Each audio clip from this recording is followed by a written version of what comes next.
For many entrepreneurs, building may only include bringing a dream to life, but for some, they want that business to also transform into a legacy.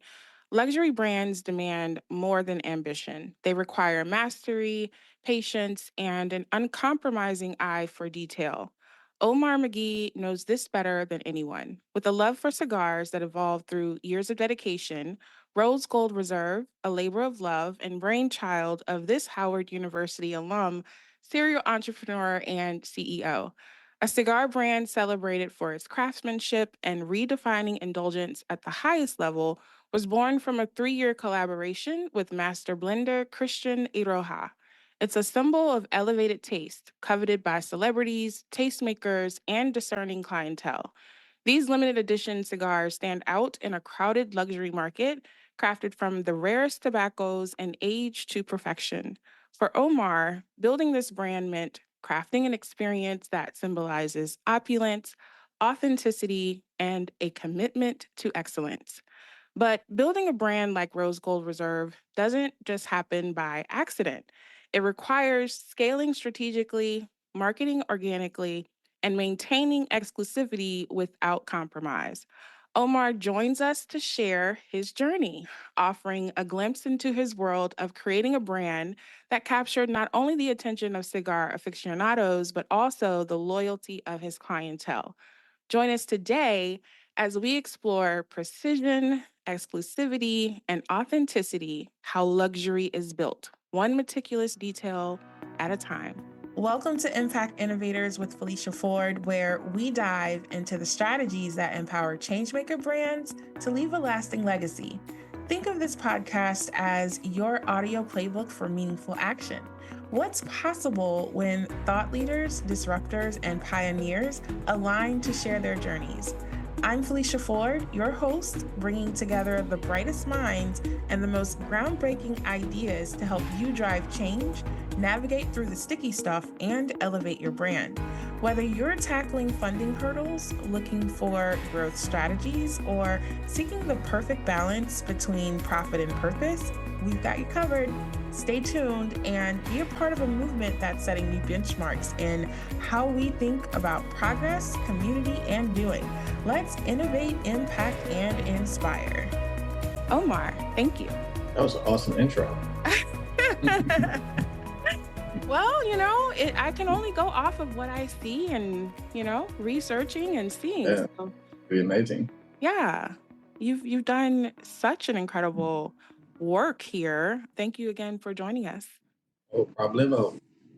So, Omar, we were just talking. I always have a story before the story starts, before we hit record.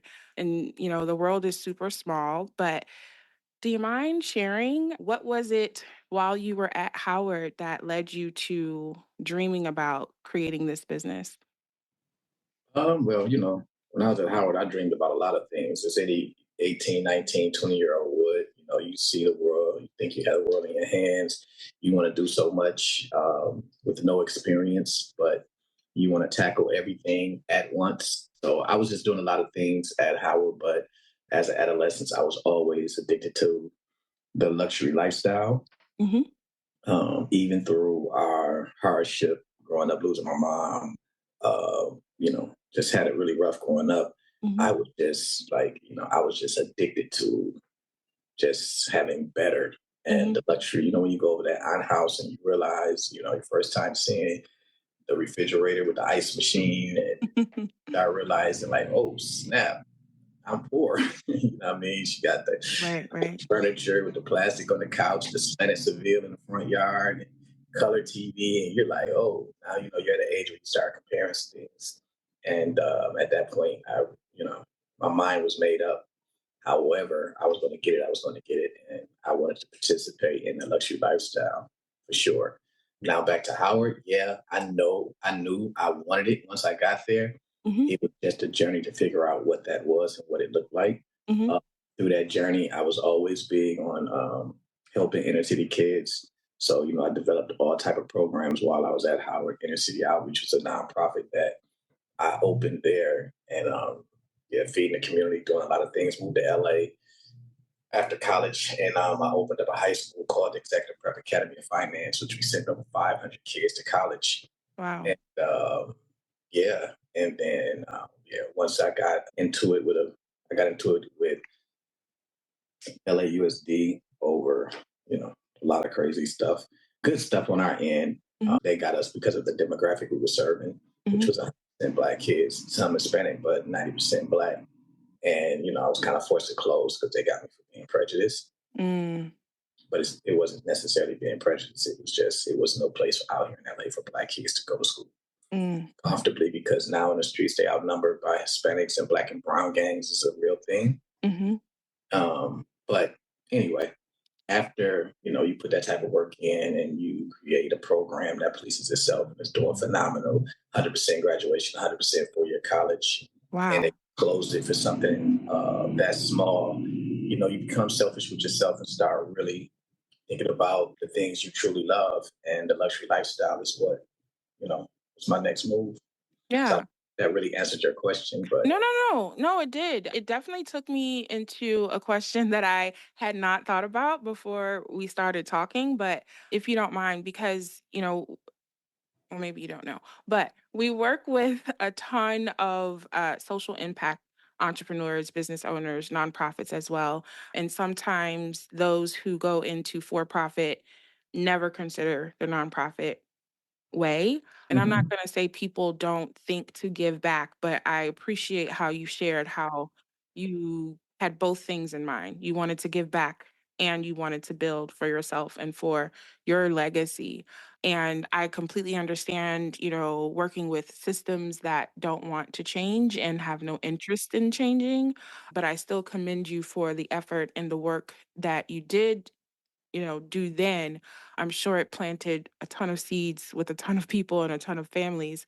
And even now, with what you're doing with this brand, you're an example and a model of what happens when you put in hard work. Yeah, yeah, for sure. Nothing else to do, right? Yeah.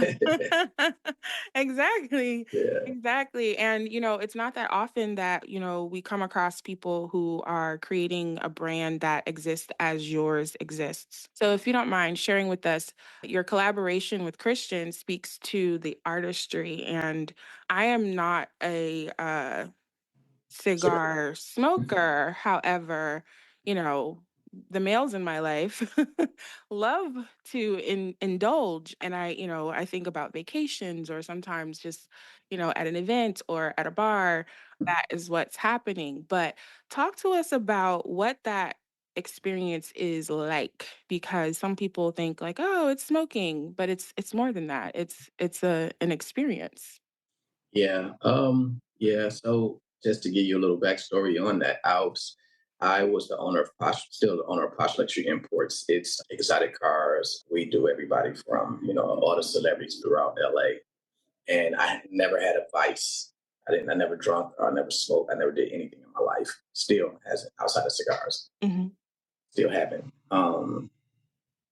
So when I was introduced to cigars, it was actually a bad experience. I was at the Mayweather and Pacquiao fight, and I was like, you know what? I want to try something because I'm a virgin when it comes to that world of anything like tobacco, alcohol. So it was the one thing I was willing to, try, Hmm. because all my clients, they high profile clients, and we flying all over the world and going to all these major events. And Right. they're sitting there like, you need some orange juice and cranberry, and they're like, bro, what is, you had, I had to find a way to rub shoulders a little different, Mhm, or find something that's unique that I can introduce to them, mhm, right?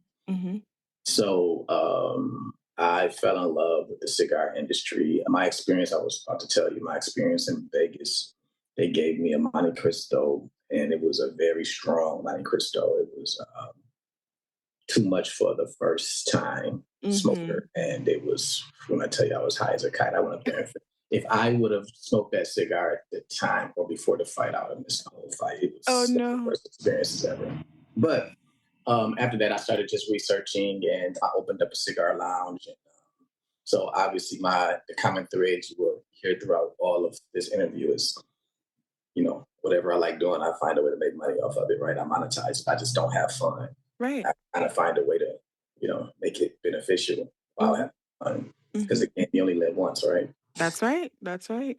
So I fell in love with it. I bought a cigar lounge and I sat, I studied and had fun. I talked to people. I talked to aficionados all over the world that would fly in.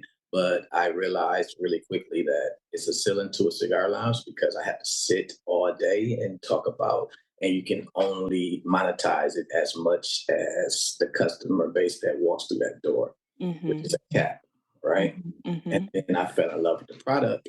And then I started studying the products. And then I went off and started going to conventions and things like that, and going to Miami and Vegas and all these places just studying. And I was introduced to Christian, and we sat down. I gave him my game plan. So, like with any industry, you have to reinvent the wheel. Mhm. And on the marketing side, they're like rotary phones. And I Right. knew I could introduce a different swag to the culture that they'd never seen before. Mhm. And you have two sides of the cigar world. You have the one side with all the money with no swag, then you have the side with no money with all the swag, right? Right. So Right. I was like, oh, you know what? My audio matched my video with this, so I'm like probably one of the first ones that can actually, you know, combine the two, and Mhm. it's authentic, right? Right. And it was a fun process, and we did it. So that's how when I sat with Christian, we started talking about ideas, and I was giving him all my ideas, and we just fell in love with the concept. He was like, Mhm. "Give you a product that you're not going to believe." And I was like, "Well, I'm going to show you an industry that you're not going to believe, and I'm going to show you a way to approach this that you're not going to believe." And that's how it all happened. So we've been working together for like 2, 3 years to develop this cigar. Yeah.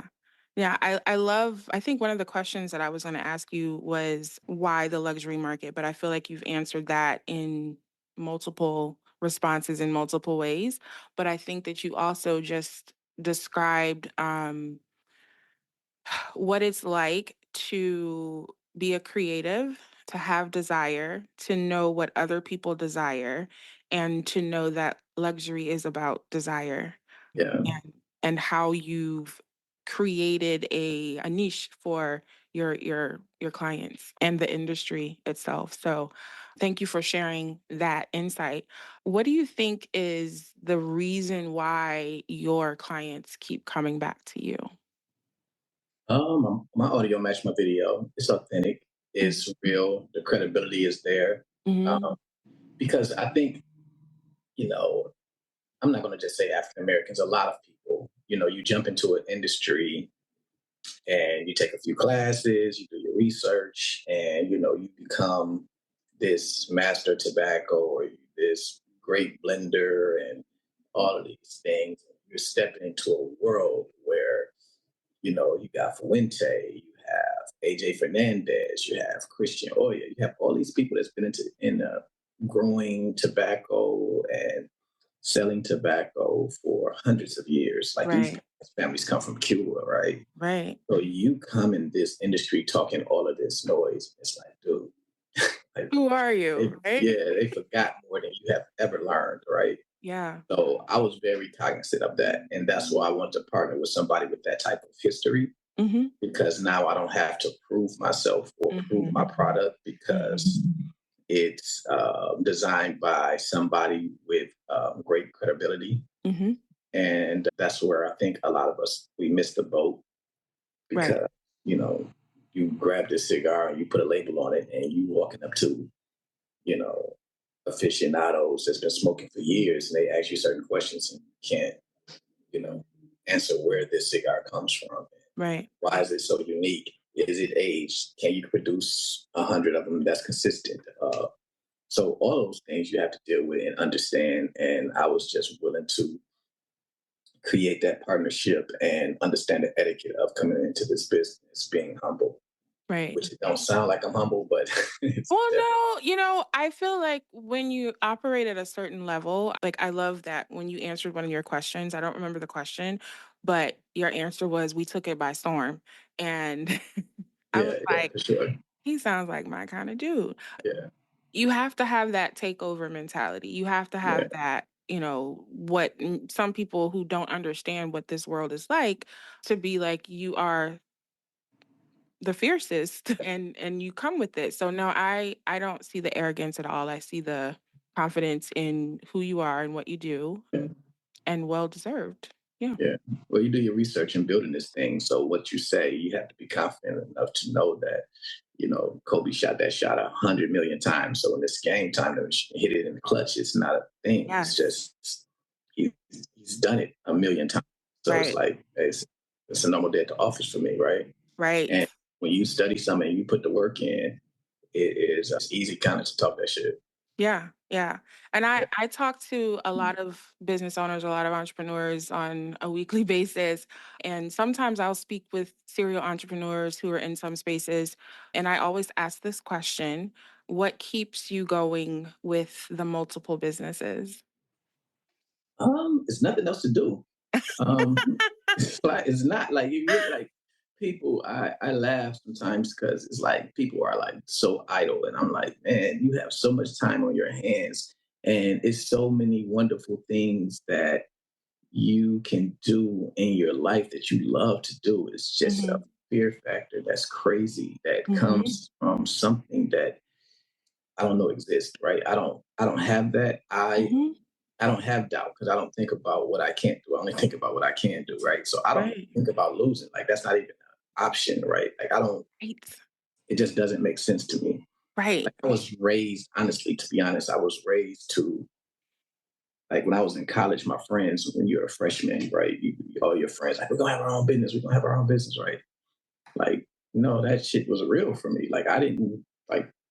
I thought having a job was what you do if everything failed. That Mhm. wasn't your go-to. So you're a sophomore, you're in 11th grade, your life started getting real, the pressure from parents and all these things. And all these guys that went their own business started like falling up at the hip and doing interns. I'm like, what are y'all doing, man? We had this plan. Like, you know what I'm saying? Then I started realizing that I was raised different.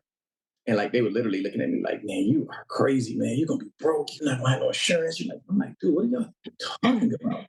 So um, I was raised not to look at it any other way. Mhm. So for me, it wasn't that I was, I just don't even understand how that works. So it's nothing, and again, it's nothing wrong with getting a job. It's nothing wrong with being structured. I'm just giving my story, right? So, and my ignorance, because I didn't even know that that was a thing that you do. I thought you went to college to understand the people that's going to work for you. I'm smiling and I'm nodding because I'm like, yes. Ricky and I have had some conversations about how how I operate and how I go about things, and I'm guessing she's smiling and laughing because we've had similar conversations together. But I still relate to that this is not an option, so therefore it's also not a thought and there's not an understanding of how that works for people. But Yeah, because think yeah. about it though, right? Think about it. Like if you break it down to its simplest form, if you work 8 hours at a job and you put in 15 hours for yourself, it's impossible for you to fail. Like it's entirely impossible, right? Yeah. Like you can't, by the math, it doesn't make sense because you're putting in double the work for Mhm. yourself and you're enjoying what you're doing, right? Because Right. at work, I don't care what you say, I don't care how much you love your job, you like your job, you don't love your job. Yeah. You know what I mean? You can Yeah. live without going to work. You don't live without doing anything that you like. Like, so if I miss what I love, you don't live with that, right? Right. You Right. know, yeah, I see people. I can't wait to get out work. I can't wait to go to work. Right? Like it's a different concept, right? Yeah. And again, it's nothing wrong with having a job. People get this so misinterpreted. Like I love people that love what they do and love their jobs they have and Mhm. grateful for their job and appreciate their job. And there's nothing wrong with that. But the question was asked to me of how I think, Mhm. right? Yeah. So yeah, Yeah, no, you bring up a great point that some of the things that, I've encountered with some, not all, I would say some people who classify themselves as high achievers, they still have this concept of imposter syndrome. So that doubt is there. But I love that you're sharing this and you're talking about it because for those who are listening, it's something for them to consider about what's keeping you from going to the next level or what's keeping you yeah, from opening the next business or what's keeping you from I don't know, just taking a chance on something simple. And it really is. And I've heard this quote that says, it's always mindset over skill set. And if your mind isn't made up for it, it doesn't matter how many books you read, Yeah, how many degrees you get. yeah, doesn't matter. And listen, man, I ain't used none of that stuff yet. Yeah. Right? I just use straight grind, man. But like, think about it. Like the concept of winning, it's really easy if you like even just the relationship with God. Right? Let's just take it out of its structured form of what we're talking about. Yeah. Right? Mhm. Like it's so easy to go to church and say, I believe. It's Mhm. so easy to go there and say, I believe in God, I believe in God, and start crying and do your dance, listen to the preacher, and whatever you do, whatever you believe in. But the true belief in God is really to step out on faith, right? Like Right. that's the only way you know you believe, right? How you going to Right. challenge your character? How do you know that you believe? How do you know you're going to talk to him? How will you even understand the responses from God or the gifts from God? If you do the same thing every day, you're not getting a gift. You're not understanding the magic. You're not understanding the connection. You're not Yeah. understanding anything because Yeah. you haven't even stepped out there to even show that you have faith in him, Right. That's right? So that's a deep message. why do you deserve all these great things and you haven't even taken a step yet? That's a powerful word, Omar. Nah, it's just it's true. It is. I just break everything down to its simplest form. It's not as complicated as people make it. You know, it's Agreed. 2 plus 2 is 2. You can put all the geometry you want. You can create all the pi, square. It's still 2 plus 2 is 2 plus 2. Yeah. You know what I mean? And however you can flip it, it's still going to be 4. Very true. Yeah. So Very true. Very true. No, that was, I think that's going to help a lot of people, even some who are deep into their entrepreneurial journeys, to consider what has been holding them back. And if they've have settled and just, are sitting in complacency and status quo, and if they've allowed themselves to sit in a box. yeah, yeah. And then again, that's where a lot of jealousy breeds from, right? Right. Because what happens is, they see imperfections in you, and they look and you know what? Why do he have that and not me? Because what's in their mind doesn't match what's in front of them. Right. And when that doesn't happen, and they feel that they're better. I have friends that went to business school, still can't figure out, man, like, what did you do this? That's just, I wasn't scared. That was the only difference. Yeah. I wasn't scared to go get it. I And love that's it. the only difference. I love I it. stopped at 4, you went to 8. I don't know what to tell you. Right. Right. You know what I mean? So it's I mean, think about this, right? Like you have all these great businessmen, right, in music, Mhm. Mhm. and you have somebody like Master P. He had no idea how the music business worked, or even Birdman. Right. But their ignorance and their bravery, not knowing the etiquette or how to step into this business, but just went out there and did it blindly, became one of them, like set the blueprint for independent artists, right? Yes. And had no idea what they were doing. Right. Just did it. Right. No book, no blueprint, Yeah. no anything. They just did it. Ah, such good nuggets, such great representations of the simplicity of what sometimes people get stuck in their heads of thinking. So I really appreciate that. And, when you were talking earlier about um, identifying that you wanted to work with Christian, I started to think about strategic partnerships and how critical that can be to the success or failure of some businesses. What are some non-negotiables for you when you're looking at who you're going to partner with and who you want to bring into your world? My way, Non-negotiables. non-negotiable. I'm not. Uh, I mean, you think about like I love to go down a street that's not crowded, right? I look for Mhm. empty streets, and I know if I partner with somebody without my idea or how I want to approach it and introduce it to the world, it has to be totally different. Mhm. And I just don't like, even if you look at my Instagram, like all the videos, things, I don't let nobody shoot anything. I do everything because Oh, can nobody make me look like me better than me, yeah. right? So I'm not going to even give you a chance to mess up, right? Yeah. So certain things now, when it comes to making that cigar, I have to Mhm. listen. Mhm. Now the end result is my decision. Mhm. But as far as making the great a great product, I have to listen and learn and fall back because that's his expertise, right? Mhm. Now, he may give me 4 to 5 cigars to try, and I give him my opinion of what I like and what I don't like. And when he comes up with that, you know, and I make that decision of what I want to bring to the world, that is, you know, that's the way I move. I just if I'm gonna lose, I'm gonna lose my way. I'm not gonna Right. lose somebody else's way. That's just not gonna happen. Right. I can completely respect that. So tell us, where can people find Road Gold Reserve and what is coming next for you? You can find the Rose Gold Reserve at www.therosegoldreserve.com, Instagram at the Rose Gold Reserve. And what's coming next? I'm introducing my next cigar. I'm putting together something powerful. I can't speak on it right now, but it's going to be very, very big. We're one of the fastest growing brands right now. And yeah, just building out the brand and making it powerful and representing the Black culture the way it's supposed to be represented.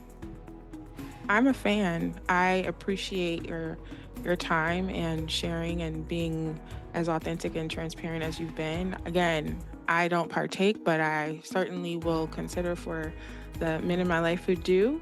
I You appreciate. know, you Yeah. know, African American women are the fastest growing demographic in the cigar industry, right? My college friend owns a lounge locally, and yes, I've Check it seen out. quite a few. I'm quite sure you'll like it. Quite a Just few. yeah, make Okay. sure somebody introduce you to a nice, smooth, light cigar. Don't let nobody give you a hard cigar because it'll destroy your experience. But Ooh, yeah, just make sure the person that introduces you know what they're doing. okay. I will remember that, and I will say Omar said. Yes, say that for sure. Omar said. Well, thank you, Omar. Is there anything else you'd like to share with our audience today? It's been a pleasure. I'm proud of you, and thank you for having me. And I want to see you grow your brand as well. Thank you. Thanks so much. Hey, Changemaker, real quick before you go, if today's episode helped you in some way, the best way to thank me is to head over to Apple Podcasts, subscribe to the channel, and leave a review. I'd also love to connect with you over on social. You can find me at Friends Call Me Fee. Until next time, keep changing the game.